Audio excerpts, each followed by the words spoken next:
right? Yeah, just a second.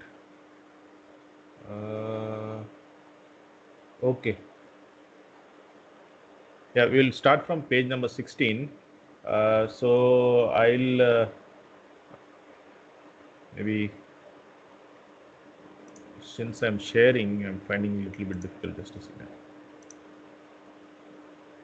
Okay, Naresh Kumar, can you read the first paragraph in page number 16? Yes, comrade. Oh, Uh, shall I start? yes, yes. Okay. The expropriation of the immediate producers is accomplished with merciless vandalism under the stimulus of passion, the most infamous, the most sordid, the pettiest, the most meanly odious, self-owned private property of the peasant and anti-craftsman that is based, so to say, on the fusing together of the isolated, independent laboring individual with the conditions of his labor is supplanted by capitalistic private property, which rests on exploitation of the nominally free labor of others. That which is now to be expropriated is no longer the laborer working for himself, but the capitalist exploiting many laborers. This expropriation is accomplished by the action of the imminent loss of the capitalist production itself by the centralization of capital. One capitalist always kills many, hand in hand with this centralization or this expropriation of many capitalists by few, develop on an ever extending scale the cooperative form of the labor process, the conscious technical application of science, the methodical cultivation of the soil, the transformation of the instrument of labor into instrument of labor only usable in common, the economizing of all means of production by their use as the means of production of combined socialized labor, the entanglement of all people in the net of the world market, and with this, the international character of the capitalistic regime.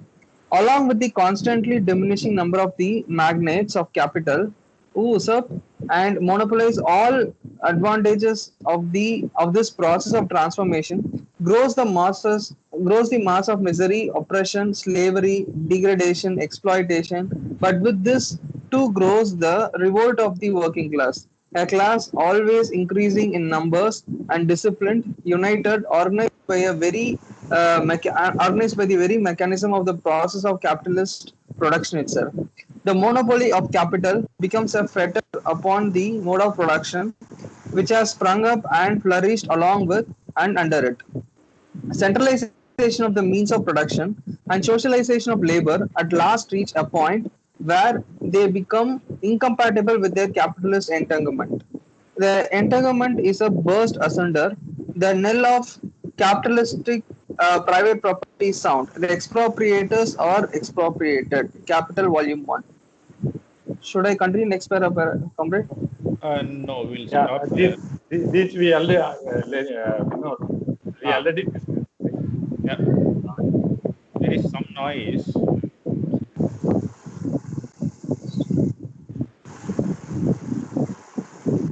Like that.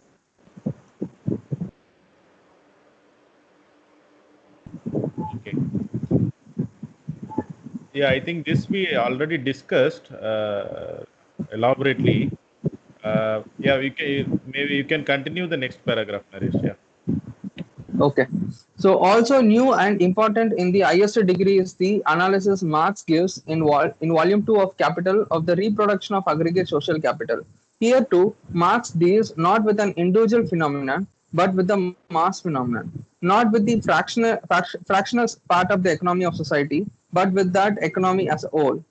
Correcting the aforementioned error of the classical economist, Marx divides the whole of social production into two big sections: production of the means of production and production of articles of consumption examines in detail with numerical examples the circulation of the aggregate social capital both when reproduced in its former dimension and in the case of accumulation.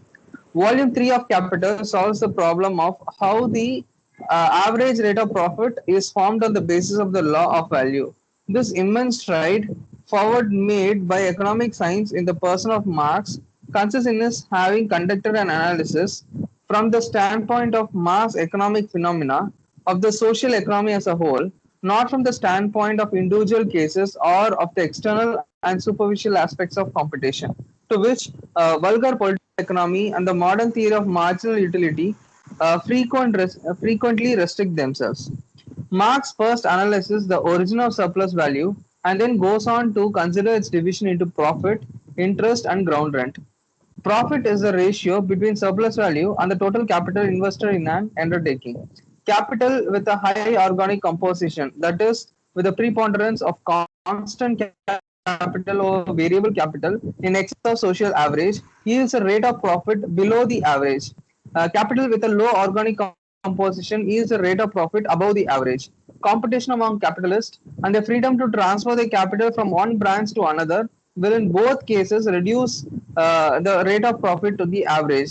The sum total of the values of all the commodities in a given society coincides with the sum total of the prices of the commodities, but in individual undertakings and branches of production as a result of competition, commodities are sold not at their values at the price of production or production prices, which are equal to the capital expended plus the average profit.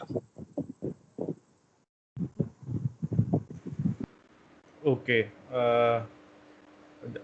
This also, we discussed last week where we discussed about the theory of marginal utility and how the circulation happens between the two departments. One is the means of production, and the other one is the department which is producing the articles of consumption. Now I think only what we did not see is the theory of ground rent, which is coming in the upcoming paragraphs. So we'll read through it, and then we can discuss about the ground rent. Okay.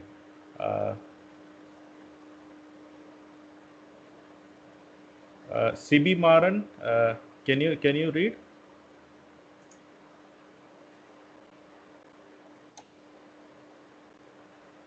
Okay, so he's traveling, I think. Okay.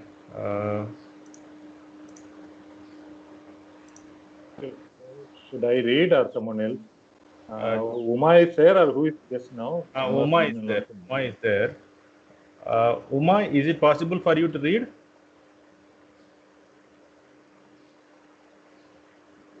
Hello, Uma.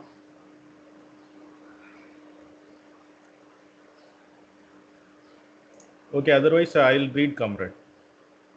Okay. Yeah.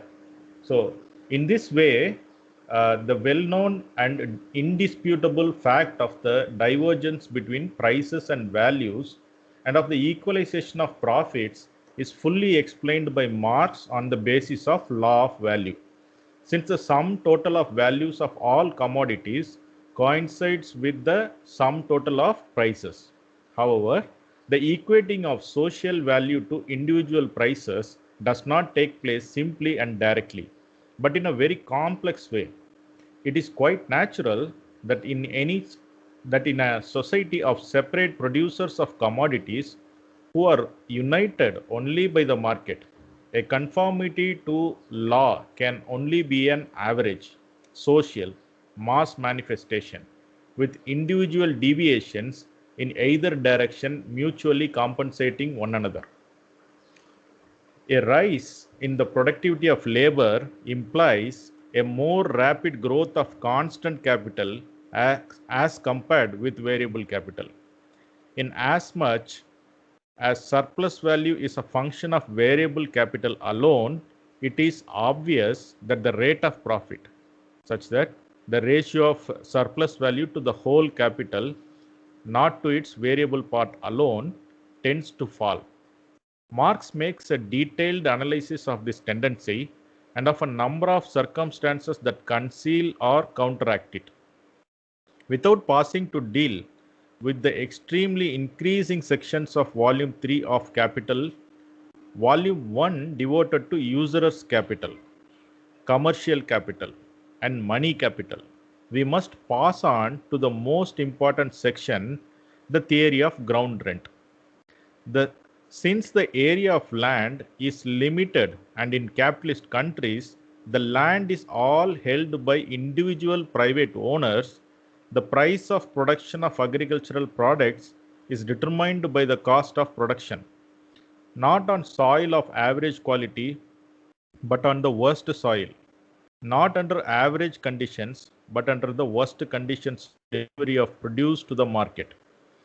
The difference between this price and the price of production on better soil or in better conditions constitutes differential rent. Analyzing this in detail and showing how it arises out of the difference in fertility of different plots of land and out of the difference in amount of capital invested in land, Marx fully reveals such that see also theories of surplus value, in which the criticism of Rodbertus is most noteworthy. So Marx fully reveals the error of Ricardo, who considered that differential rent is derived only when there is a successive transition from better land to worse. On the contrary, there may be inverse transitions. Land may pass from one category into others, owing to advances in agricultural techniques, the growth of towns, and so on. And the notorious law of diminishing returns, which charges nature with the defects, limitations, and contradictions of capitalism, is profoundly erroneous. Further, the equalization of profit in all branches of industry and the national economy in general presupposes complete freedom of competition and the free flow of capital from one branch to another. However, the private ownership of land creates monopoly, which hinders that free flow. Because of that monopoly, the products of agriculture, where a lower organic composition of capital obtains, and consequently an individual higher rate of profit, do not enter into the quite free process of equalization of the rate of profit. As a monopolist, the landowner can keep the price above the average, and this monopoly price gives rise to absolute rent. Differential rent cannot be done away with under capitalism, but absolute rent can. For instance, by the nationalization of land, by making it state property. That would undermine the monopoly of private landowners and would mean the sole consistent and full operation of freedom of competition in agriculture.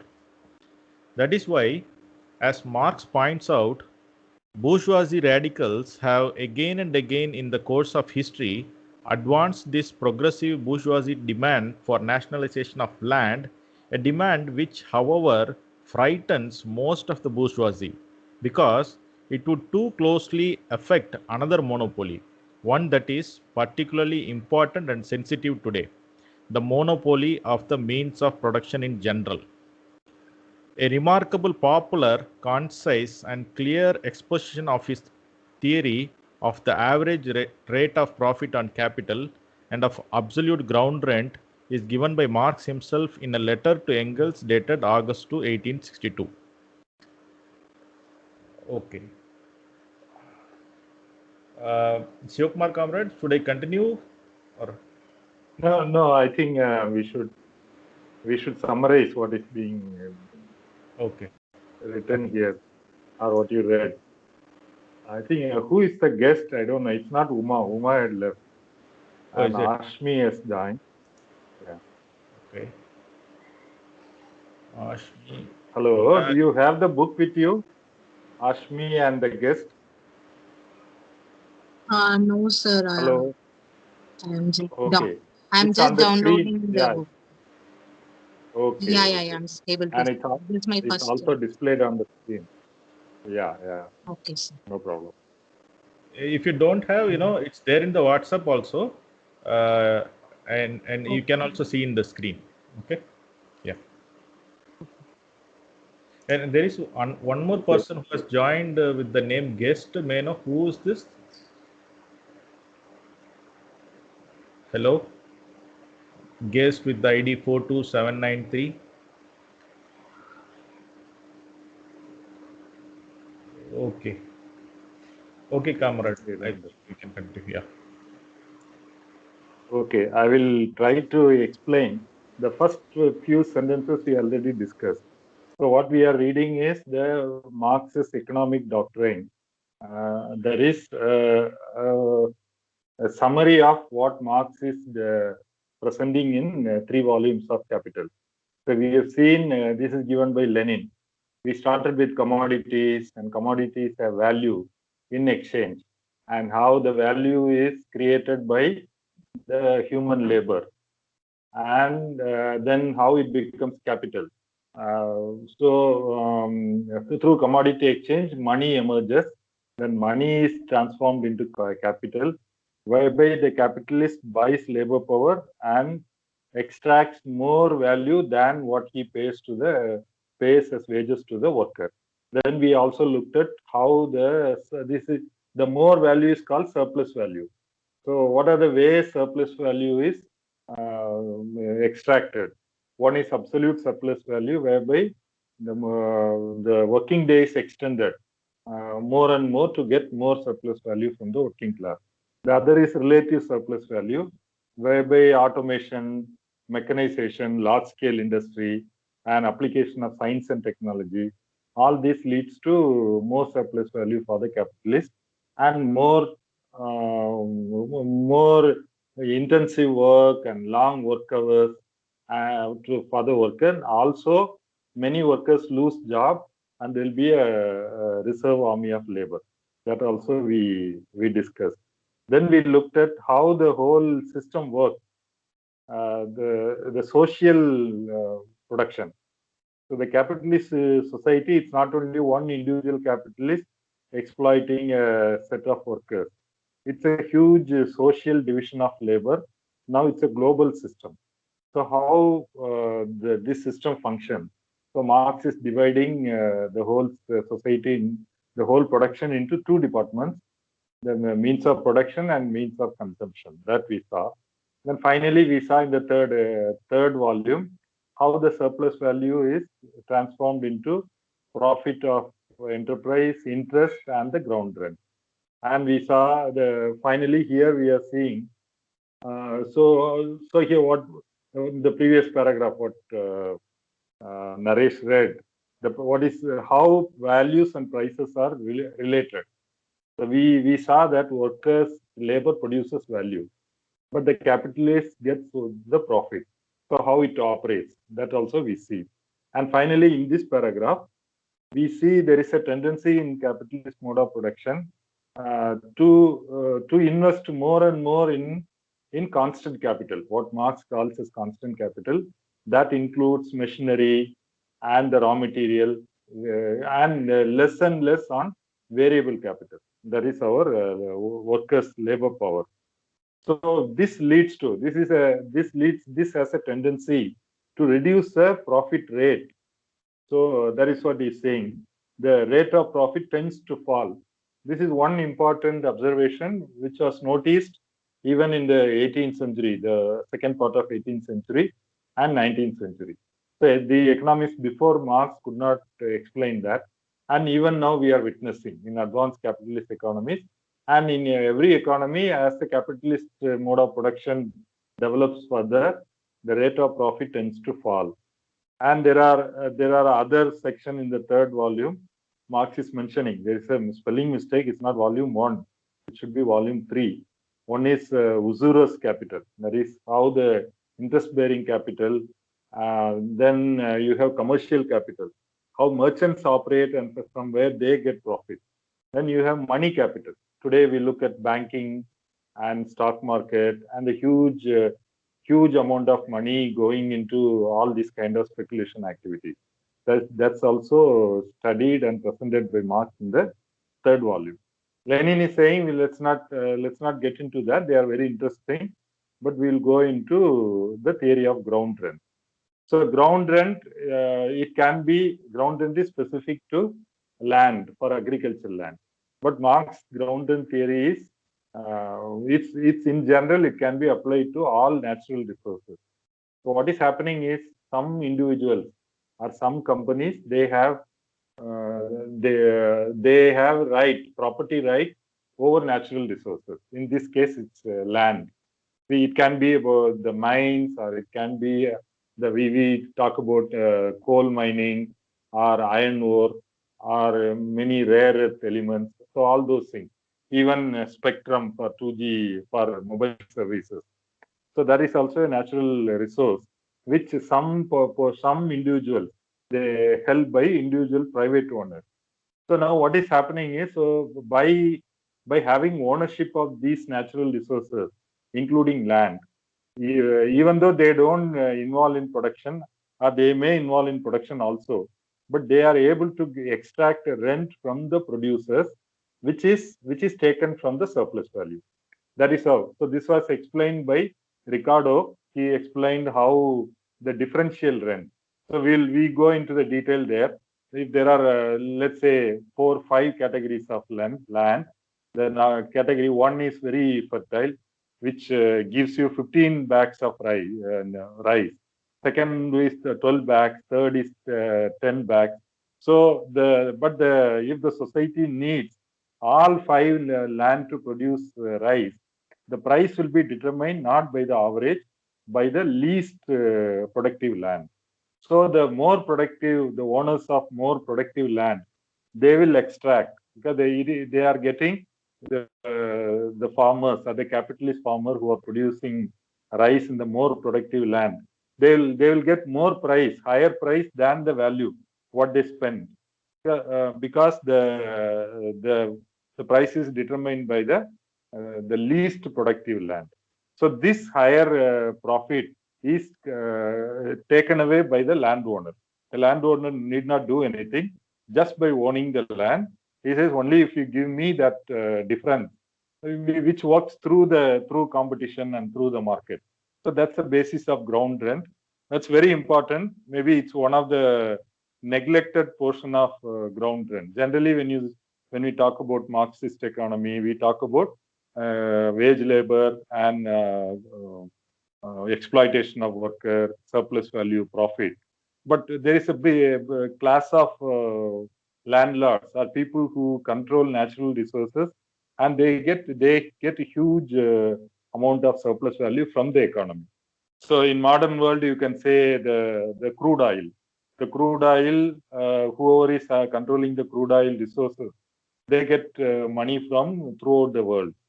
And similarly, as I already mentioned, iron ore or coal or spectrum for mobile communication, they are all taken as monopoly resources. They are limited by nature. They are limited. You can't produce. So this is a last and final part of volume 3. And why this is important? So which I already said. In modern economy also, not only the agricultural ground rent, the rent on natural resources are taken away by the rentiers or the monopoly owners of these natural resources. So that also we will learn in volume 3 of Capital. And that's a long history. Lenin is mentioning theories of surplus value. This is one part, and there is this called differential rent. And there is also an absolute rent. The landowner can say that I won't give you the land unless you give me some money. So just by owning the landowner can get a slice of value from the society. So normally for capitalist economy to develop, the absolute ground rent should be abolished. If you want to abolish absolute ground rent, you should abolish private property in land. So there are radical capitalists, they demand that. Historically, they have done, especially in the 18th and 19th century. I think nowadays you don't hear many people demanding that, even on the capitalist side. But really, the absolute ground rent impedes the development of capitalist production or capitalist growth. But why the capitalists are afraid of that demand? So once you ask private property to be abolished in land, and then the demand will come. why you have private property in means of production, in the factories or other sectors also. That way they don't, they've already given up that demand. They are very sensitive today, because they have a monopoly on the means of production in general. That is the basis on which they are able to exploit the working class. Now, this is a brief sketch of a huge topic on which Marx and people before and after Marx have spent quite a lot of time to study, and which continues to play a huge role in today's economy. That's what I would. If any other point others can add, or any questions we can discuss.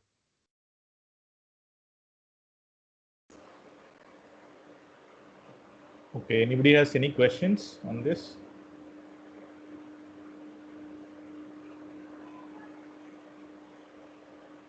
Okay, if not, we'll move forward. Seth sir, can you read the next paragraph? Yeah. Maybe you can read the next two paragraphs. Yeah. Okay. With reference to the history of ground rent, it is also important to note Marx analysis showing how labor rent, that is, the peasants create surplus product by working on the lord's land. How labor rent is transformed into rent paid in produce or kind. That is, the patient creates surplus product by working on the lord's land. So the rent paid in produce or in kind is transformed into rent paid in produce or in kind. That is, the person creates, I think that is repeated. The person creates surplus product on his own land and hands it over to the landlord because of non-economic constraint. Then into money rent, that is rent in kind, which is converting into money. That is the Arbok of old Russia, as a result of the development of commodity production. And finally, into capitalist rent, when the peasant is replaced by the agricultural entrepreneur who cultivate the soil with the help of hired labor. In connection with this analysis of the genesis of capitalist ground rent, note should be taken of a number of profound ideas that is expressed by Marx regarding the evolution of capitalism in agriculture. Second pair also. So the transformation of rent in kind into money rent is furthermore not only inevitably accompanied, but even anticipated by the formation of a class of propertyless day laborers who had themselves out for money. During their genesis, when this new class appears, but sporadically, the custom necessarily develops among the more prosperous peasants, subject to rent payments, of exploiting agricultural wage labor for their own account, much as in feudal times, when the more well-to-do peasants themselves also held serfs. In this way, they gradually acquire the possibility of accumulating a certain amount of wealth and themselves becoming transformed into future capitalists. The old self-employed possessor of land themselves just to give rise to a nursery school for capitalist tenants whose development is conditioned by the general development of capitalist production beyond the bounds of countryside. That is Capital Volume 3. Okay. Okay. Yeah. Thank you, sir. Rajan Kamrat, can you explain this? Yeah, okay. I will try.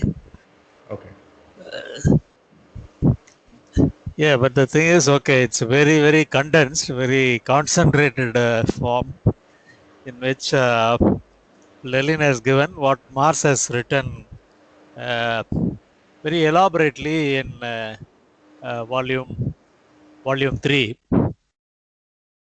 This is regarding the history of the ground rent. So normally we feel the capitalist mode of production, capitalist way of production is something which is pertaining to the industrial production, the modern automobile industries or modern IT, BT, so IT enabled services. These are all the things, Coca-Cola. So these are all the things normally we associate with capitalist mode of production. But capitalist mode of production started, or capitalist way of production gets started in the agriculture because of its own inherent reasons. So it is not imposed by somebody, at least in England, which is taken as the sample piece by Marx for all this analysis. So whenever he talks about the land rent, and other things pertaining to agriculture and how it gave rise to capitalist way of production, it's mostly about the England conditions only, with some reference to the other countries. So he, as explained in the earlier paragraph, ground rent is nothing but the differential profit or differential surplus value produced by the land. So if one particular land is able to get a better price for their agricultural commodity, agricultural product, compared to the other not so endowed lands, and for their work, for their owners, the additional profit will be a motivational factor for somebody to take that land at a higher rent, a rent which will be much higher than the other land, which will be giving only the basic minimum price for the commodity, or the minimum surplus value can be generated. So this is how the land rent has started historically. This is a facade of the explanations given by Marx. Then he was telling some historical aspects. That is, the land rent was not always given in the money form. For many centuries, even for millenniums, the land rent is given only the kind of the commodities which are produced in that particular land. Normally, in our case in India, also we know, the kuttagai, the lease. So out of the products which are produced, maybe 1/6 will be given to the owner of the land. The rest will be taken by the actual producer, actual cultivator. So this is the historical way of paying the rent. But at some point of time, because of the historical reasons, the rent was not paid in the kind, but instead of that, it started paid in the money form. So this happened because of a development which was also parallel to the way in which the agricultural production was going on in the countryside. Because when the original system collapsed.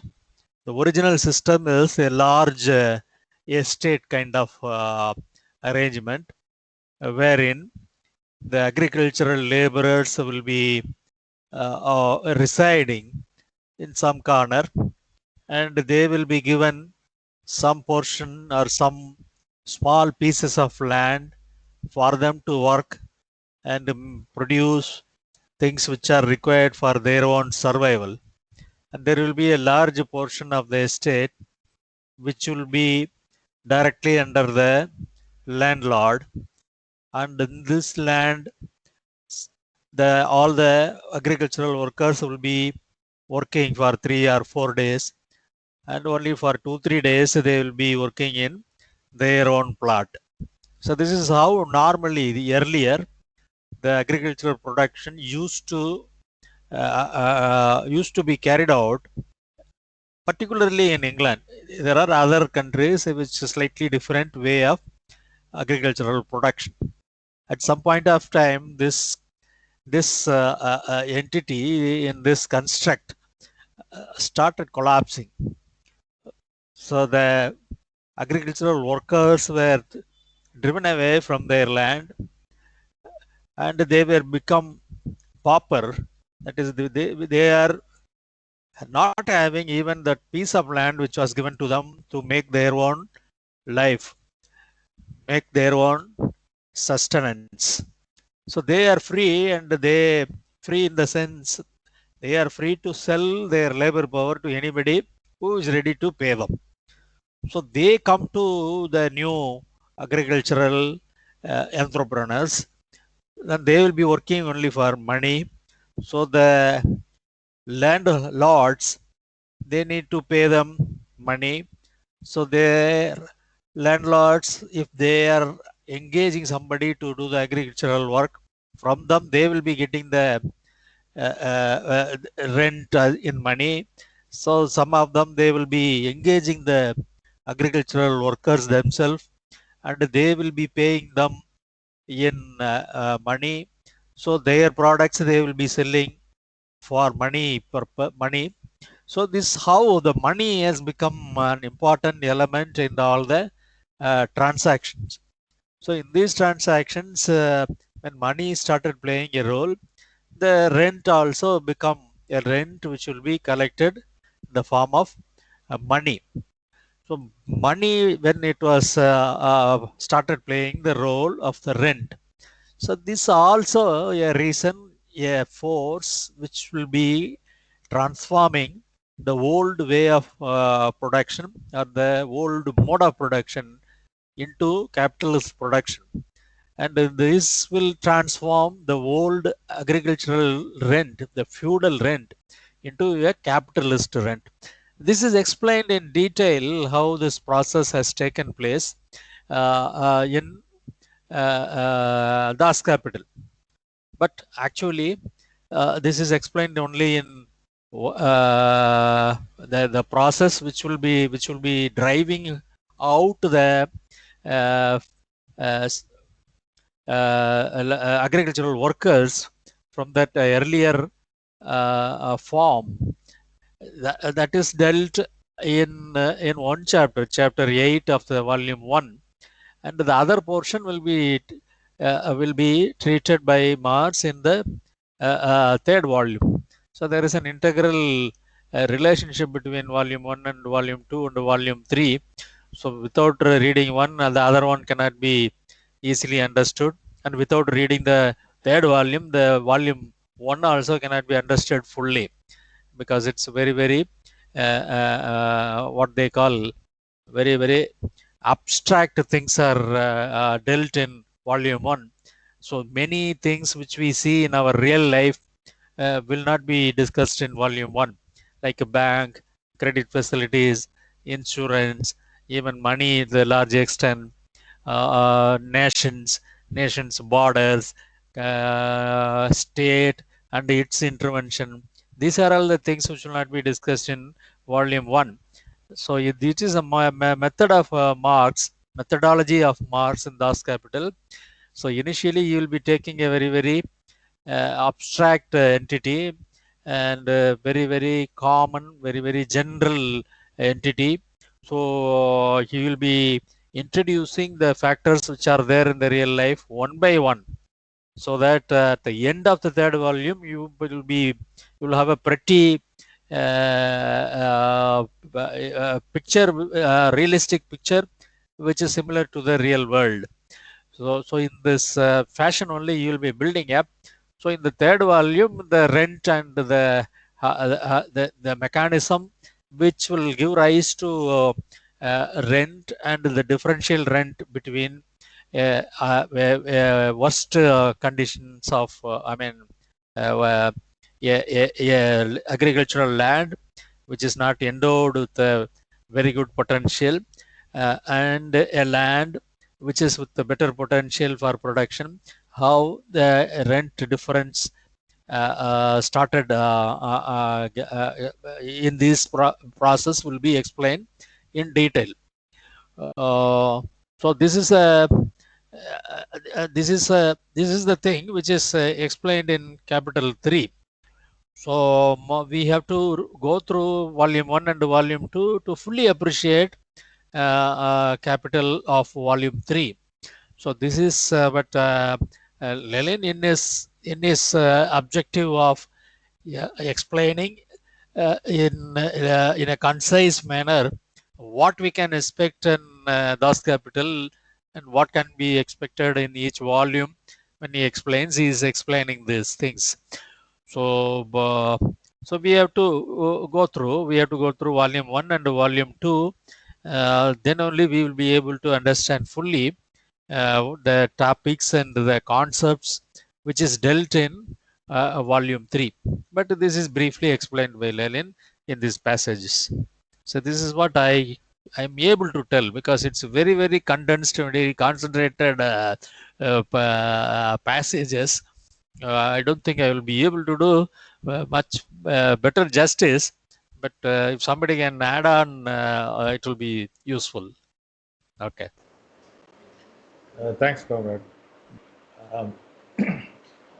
Yeah, I think this introduction by Lenin can be taken as a concise summary of what we are going to read. Anyway, we are going to read through all the volumes, capital 1 through 3. So that should help us, I believe.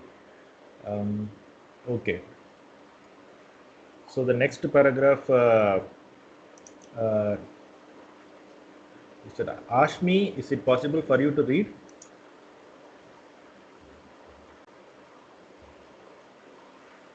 Ashmi?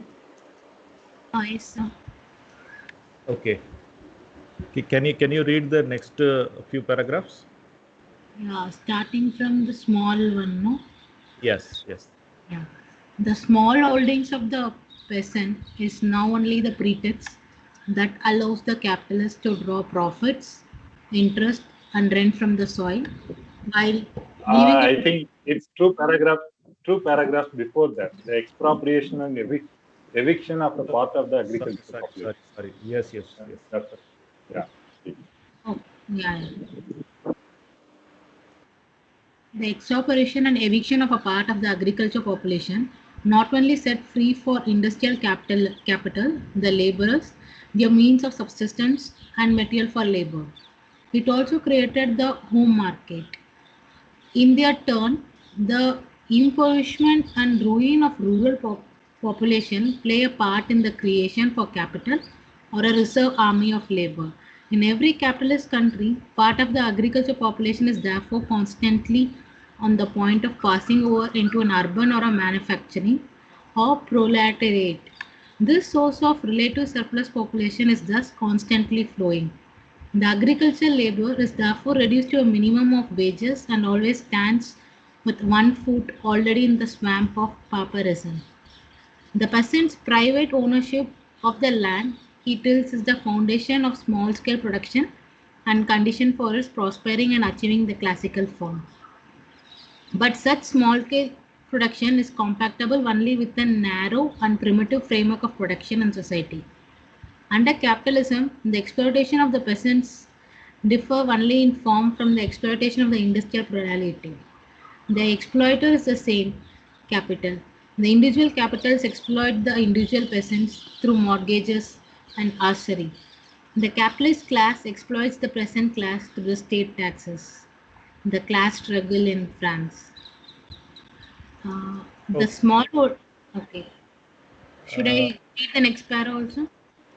yeah, complete the next paragraph also. Then Yeah. we'll discuss. Yeah.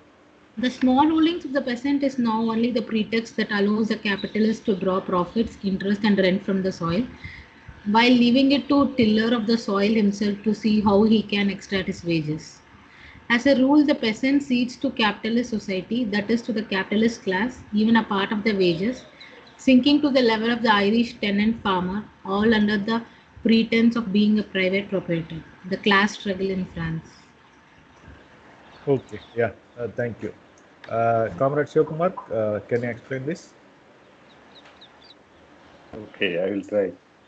As already explained by Rajan, so what is happening here is the first volume. First volume, we are seeing the expropriation and eviction of a part of the agricultural population, which Marx has documented elaborately how it happened in England. Okay, so the land is taken over by the lords themselves. They had a feudal title. That means the people working on the land also have their own right, the use right. But once the title goes to someone else, they say this is my land. So we want all of you to leave the land, and I want to grow sheep in this. So so sheep selling wool is more profitable than holding the land for agriculture. So the hundreds or thousands of families are evicted from the land from with their all their traditional rights over the land, and they are part of the agriculture population, and they should go to the cities to work in the factories, or they should stay in the countryside, going from villages to village or from one area to another area to look for job in agriculture. Okay, so this that's what it says. It sets free industry the laborers for industrial capital and their means of subsistence and material for labor. It also created the home market. So now when they were living on the land, they produce what they need from the land and they consume that. And they also work for the Lord, and then it gets transformed into land rent in kind, then it gets transformed into land rent in money. Today they don't have anything, so they will go to work, get wages, and with that wages they will buy their means of consumption from the market. So that creates a home market for capitalist or commodities, which is produced for the market. So in their turn, so so you have a huge reserve army of labor in the countryside. Today we can very well relate in today's India. Every village has youngsters and even middle-aged or old people. They go to work in the land, but there is less and less work. There's more mechanization. Maybe the reasons and the dynamics are slightly different, but we see the phenomenon of reserve army of labor in the countryside.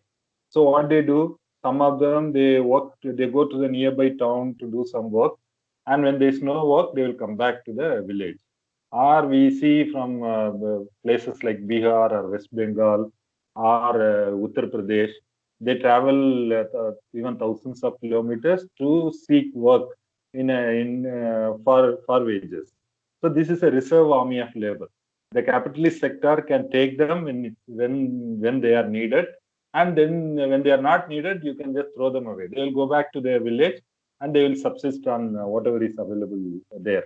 So that's what he says. In every capitalist country, part of agricultural population is constantly on the point of passing over into the urban or manufacturing proletariat, that is non-agricultural working class. So this source of relative surplus population. So more and more people the agriculture is not profitable, you can't make a living out of there, and even the farmers they don't want the youngsters to work there. So it's constantly flowing, and so it has a lot of implications for the workers. It reduces wages in the countryside, and it also puts pressure on the wages of the urban side, the cities and towns when you have factories. So there's always a big crowd waiting outside the gate looking for job. Not literally, but there's availability of people anywhere. So if the worker who is employed in the factory is asking for more salary, or they try to form a union, so they can always say that if you don't want to work, you go. We have a big crowd of people waiting to come in. So that also puts pressure on the working class. So especially he says the agricultural laborer is reduced to minimum wages and stands with 1 foot in the swamp of pauperism. But anyway, people struggle and try to make a living. This is from Capital Volume 1. So this part, Marx is talking about how the capitalist accumulation takes place, the general law of capitalist accumulation and the primitive accumulation. So when as the capitalist production develops and it goes into each and every field, it completely takes over or it brings some aspects of it under its control. So the misery of the agricultural laborer in the countryside constantly increases. We are seeing it in India. Probably someone reading Capital in US or England may not be able to relate this part of it practically, but we can very well see that. And then the peasants. So the peasant's private ownership of the land he tills is the foundation of small-scale production. So this small-scale production, so when you have a 2 acre or 3 acre of land, there is not really much scope for improving the productive technology or bringing in machinery. Okay, so but the small person is still is stuck to the land and he persists in that. And but okay, he is not on his own. He is exploited. The workers in the factory are exploited by the capitalist by extracting more work from them, direct exploitation. Like you pay them some salary, some wages, and you extract more value from them by extending the working hours more and more and reducing the necessary labor. All that we saw in some sketch last week, and we will be going to more detail in the when we read Capital. So, but the small peasant is also exploited. The exploiter is who? The capital. The individual capitalist exploits the individual peasant through mortgages and usury. So they say, I will give you money. So the peasant or the farmer is always in need of money, because agriculture by its nature, the natural process takes time, 3 months, 6 months for the crop to grow and bear fruit. But you need to spend money throughout, and so they need to borrow. So this is one form of exploitation. Marx is talking about class struggles in France, that is 1830s and 1840s in France. So France was like almost half or more than half of the workers were in agriculture. So how the industrial capitalists exploited the peasants, both the references to Marx, that is class struggle in France, and 18 Brumaire, both are from 19th century France. And later on, you can see how Lenin applied this and studied the development of capitalism and exploitation of peasants by capital in Russia. And we should be able to relate it to our economy or our country also now. There are many studies. There are agrarian studies, like economists, they go to the villages, they collect data, and we can see how they are exploited in the form of, now there are more forms. There are inputs like fertilizer, seeds, and machinery are sold by the capitalists to the farmers. And the farmers, when they are trying to sell their produce in the market, there also they don't get good price. So they are also exploited. They can think that I have my own land, nobody is my master, but they have been exploited by capital.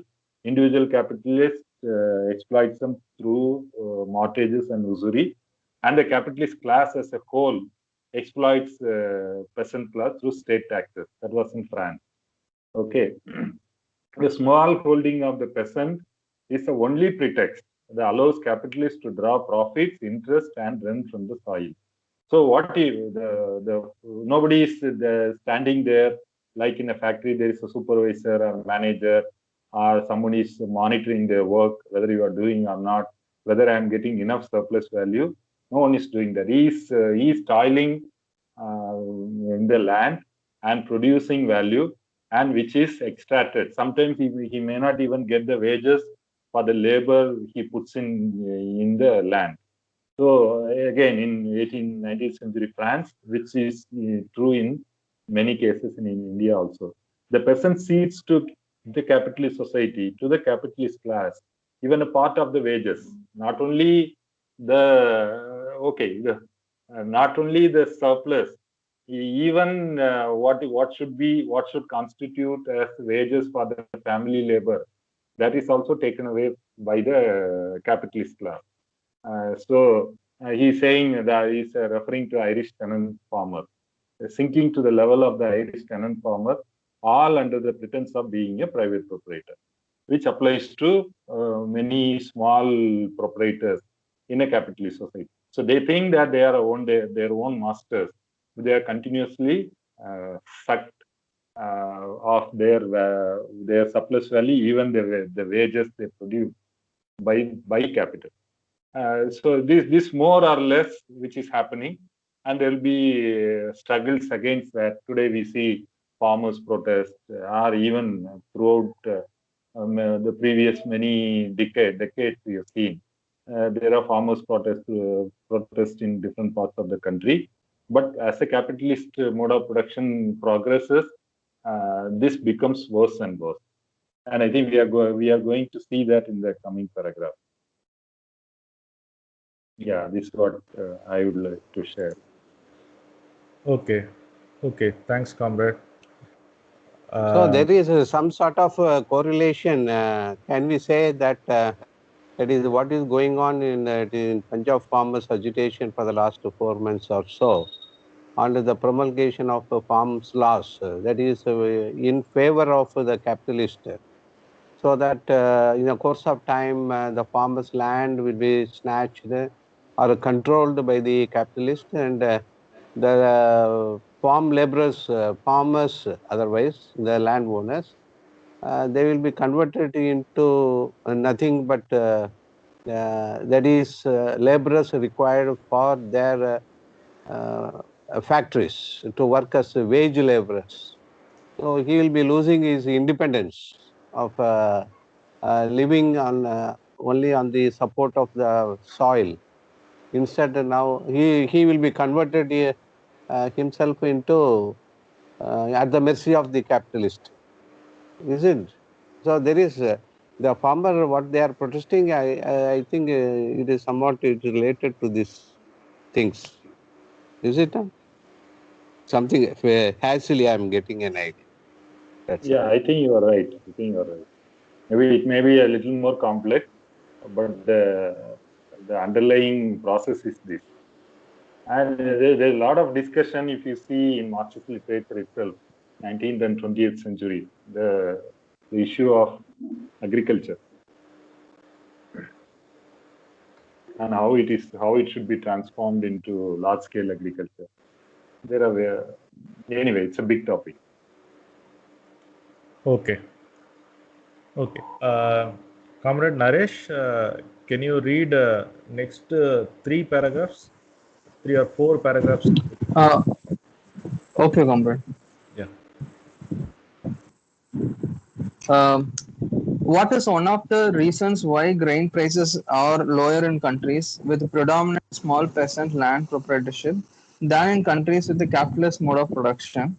It is that the peasant hand over gratis to society, that is the capitalist class, a part of its surplus product.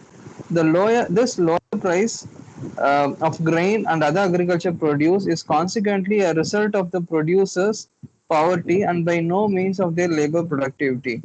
Capital Volume 3. Under capitalism, the small holding system, which is a normal form of small scale production, degenerates, collapses, and perishes. Proprietorship of land parcels by its very nature excludes the development of social productive forces of labor, social forms of labor, social concentration of capital, large-scale cattle raising, and the progressive application of science. Usury and the taxation system must impoverish it everywhere. The expenditure of capital in the price of the land withdraws this capital from cultivation. An infinite fragmentation of means of production and isolation of the producers themselves. Cooperative societies, that is, associations of small peasants, while playing an extremely progressive bourgeois role, only weakens this tendency without eliminating it. Nor must it be forgotten that these cooperative societies do much for the well to do peasants and very little next to nothing for the mass of poor peasants.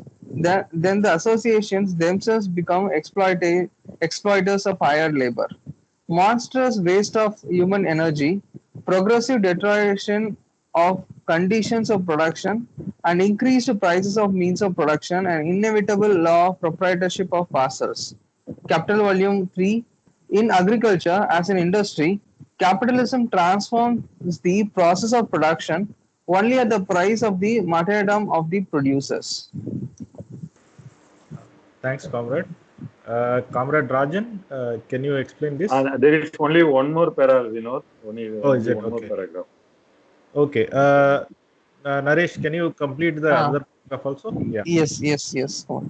The dispersion of the rural laborers over larger areas breaks their power of resistance, while concentration increases that of the town operatives in modern agriculture as in the urban industries. The increased productiveness and quantity of the labor set in motion brought at the cost of laying waste and consuming by diseased labor power itself. Moreover, all progress in capitalistic agriculture is a progress in the art not only of robbing the laborer but of robbing the soil. Capitalist production therefore develops technology and the combining together of various processes into a social whole only by sapping the original sources of all wealth, the soil and the laborer. Capital Volume 3. Okay. Thanks, comrade. Then I lost concentration somewhere because of some disturbance here. Maybe you or Kumar, you can try. Okay. Shivakumar, comrade. Okay, so I think the last quote is from volume 1. Okay, whatever. There is some printing mistake again. So what Marx is trying to explain, or Lenin is trying to elaborate, Lenin is presenting it in a form which was relevant in Russia, which was more backward. And there was one of the hottest topics they were discussing, Russia and all other agricultural countries, or in India or China. This is very relevant. So why grain prices are lower? In India, if you go and buy 1 kg of rice, on an average, there are more or less 50 rupees per kg. But if you the same thing in UK or US or in France, it will be much more. I have not looked up. So he is saying why the grain prices are lower. The peasant hands over, the small peasant, and he hands over gratis to the society a part of his surplus product. The previous paragraph, we saw not only the surplus product, a part of what constitutes the labor for the wages for the labor spent by the farmer's family is also handed over to the society. So we get cheap agricultural products. So there's a lot of struggle, and that's the reason you have the minimum support price and the public procurement and all those things come up. So once that is taken away, then it will be the peasant will suffer a lot, like states are said. So the lower price is not result of the increased productivity. It's not that they've implemented improved agricultural methods. They reduce the cost of cultivation so that they are able to sell at lower price and also cover their own living expenses.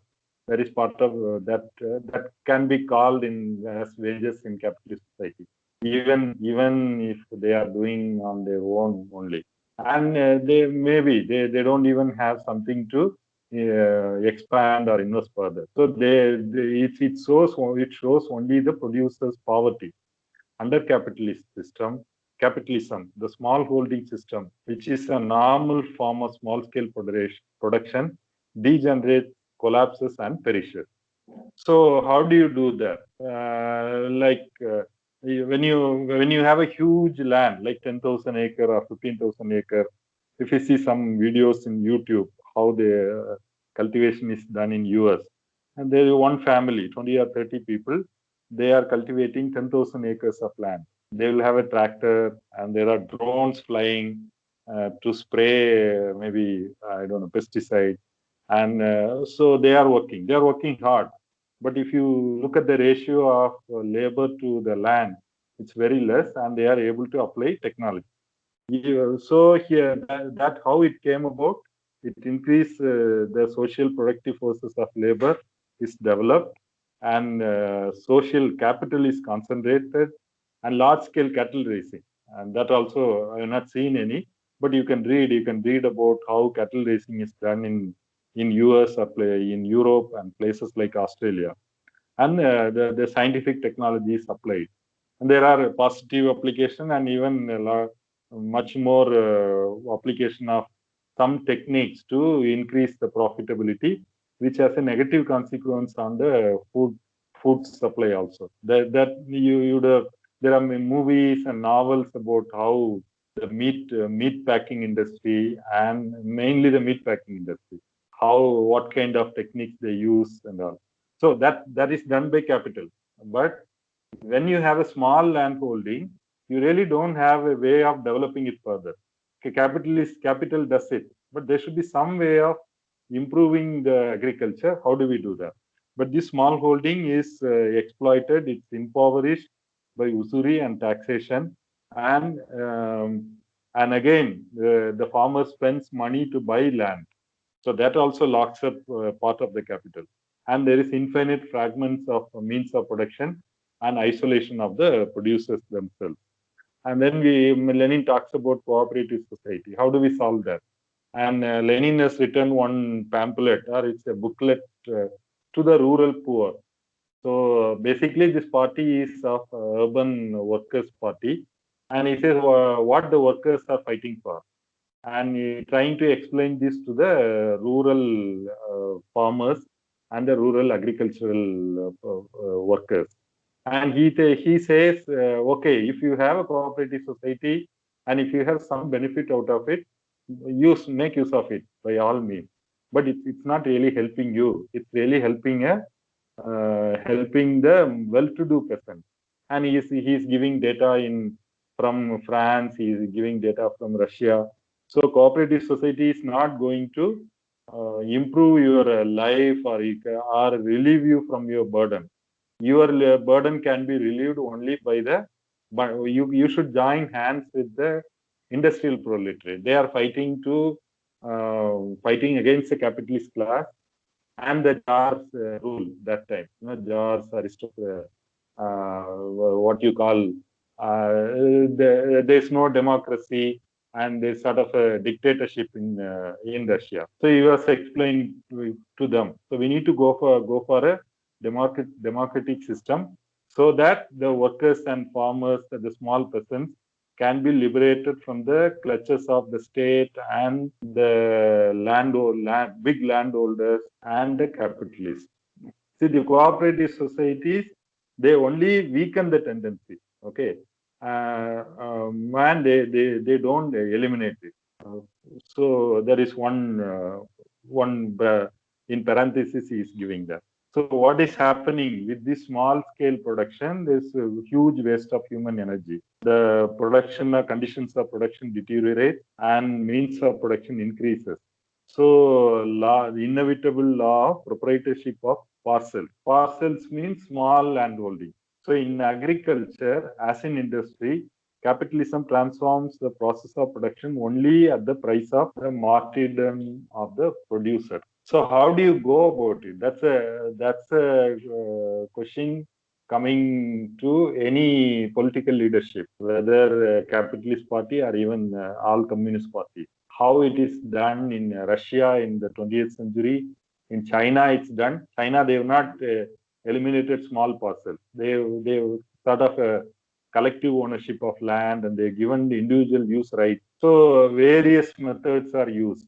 And when you study the history of agriculture in US, even in 20th century, there were many small land holdings. They all were thrown out of the land through bank credit, and they are not able to pay back the loan, and the bank takes over the land and they send them out. I think the Grapes of Wrath, this one novel, the 1920s or 30s. So that talks about how they are thrown into they are chased to the cities. They're looking for work, and it's a very good novel. It talks about this capitalism transforms agriculture by sacrificing the producer. So there's a huge human cost. So that's the only way capitalism can do it. But a communist party or a workers' dictatorship, or what happened in China, Russia, or Vietnam, which is done on in favor of the small producers against the capitalists. So that's a difference. So that point also is made here. So, but the rural laborers, they are dispersed over large distances. So they cannot combine together and fight against the exploitation of capital and the land ownership, which we can compare it with the town operatives, that is the workers. They are all thousands of workers working in the same factory. It's easier for them to combine together. But again, there is resistance from the factory owners and even the state. But relatively, it's easier. Okay. Now, in modern agriculture, as in the urban industries, the increased productiveness and quantity of the labor set in motion are bought at the cost of laying waste and consuming by disease labor power itself. So this is also going on. This from Capital Volume 1. All progress in capitalist agriculture is the progress in the art of robbing the soil, not only the laborer. So capitalist production, yes, it develops technology. It combines various processes into a social goal. All this it does. But how it does? It saps original sources of all wealth. All wealth the human society or the world can get only from the nature and human laborers. So the capitalist system saps vital energy from both the sources of wealth. So that's how Marx sums it up. We are seeing both the sides. We say there is progress, there are more goods coming in, and there is other side also, exploitation of the land and the workers, how it is going on, how it spoils the working class as well as the quality of land and natural resources. This is also a big discussion now. The environmental science, the environmentalists, how to protect our natural resources and from exploitation, and also against pollution and polluting discharges by the system. So that is also a hot topic even today. So Lenin's summary, it brings up all relevant issues, and there are many more issues which are covered in Capital, which we'll see when we read the book itself. I think that covers this part. Achha, here, sir, this cooperative society, there is a paragraph, it says that cooperative society, that is association of small peasants, while playing an extremely progressive push-wash role, only weakens this tendency without eliminating it. Nor must it be forgotten that these cooperative societies do much for the well-to-do peasants and very little and next to nothing for the mass of poor peasants. Then the association themselves become exploiters of hired labor. So while reading this paragraph, I remember some 1 or 2 months back, I read an article That explains, how these milk producers, the cooperative societies for milk production, the milk producer, how they are exploited. That is explained. It is similarly, it is synchronizing, the same thing. The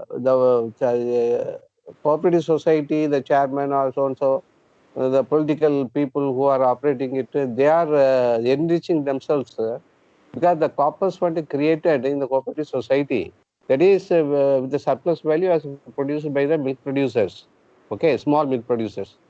But the same corpus, that fund, they give back to the milk producer as a loan at interest.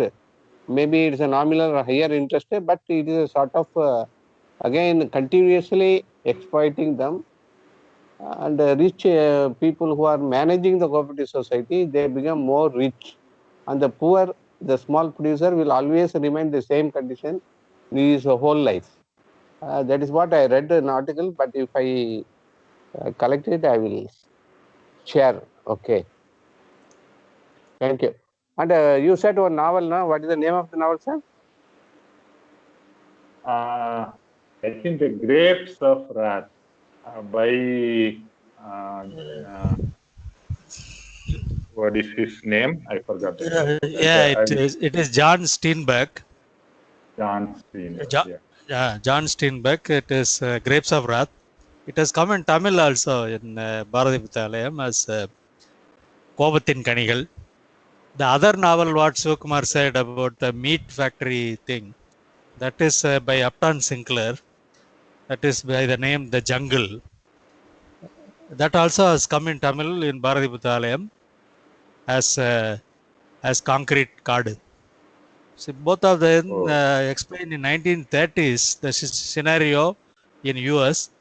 If you read it, you will realize, okay, the scenario now in India almost similar to what is there in US in 1930s. There are two, both are I think Nobel Prize won authors. So, can you share the book name again? Yeah, I think Sivakumar is writing it. The Grapes of Wrath by John Steinbeck. Otherwise, can you put it in the WhatsApp group? Yeah. Okay, we will do. I will do that. I'll do. Okay. Sir, and one more request. I have not bought the Das Capital still. I checked in Amazon, but there are many publishers. Which publisher should I buy? No, that you have to get it from Leftward, because the Leftward one is 3 volumes, 3 separate books. There are some cheaper editions by Rupa and others, but they are all printed in a very, very bad way, without even paragraphs clearly marked, differentiated. It will be very difficult to read. So I would suggest English, the earlier one of Soviet land, if some way you can get, they are the best. But next to that, I think in Indian edition, we have Leftward publications. One, I think that's what Syed Saab and all using. But that is a good, better edition than Rupa and all. Though it may be cheaper, but you cannot read. You cannot read continuously. The other one, like Penguin, they have put their own edition, but they are all very costly, very costly. I checked it. Yeah. Okay, so then Leftward and other one, what is that? Other than Penguin, Leftward and another thing you said. Rupa has put a large book, it's a single volume, but it will be very difficult to read. Okay, so Very other than these 3, one more you said, sir. No, they're Leftward, and the earlier Soviet books are there. Soviet books. But it is very difficult to get, but somewhere if you are able to get, they are the best book, and in binding and printing and the way in which they have produced, it's unmatchable. But unfortunately, no Soviet Union and no books are available now. Okay. I am having that book. Yeah, that's I mean, Okay, sir. it means you are older. Yes. Yes. Okay, sir. Thank you, sir. Okay. Okay. Okay, now the time is going to be 7:30. So half an hour we'll take the break and we'll rejoin by 8 o'clock. Okay. Okay, thank you. Yeah, thanks everyone. Bye. Yes. Thank you.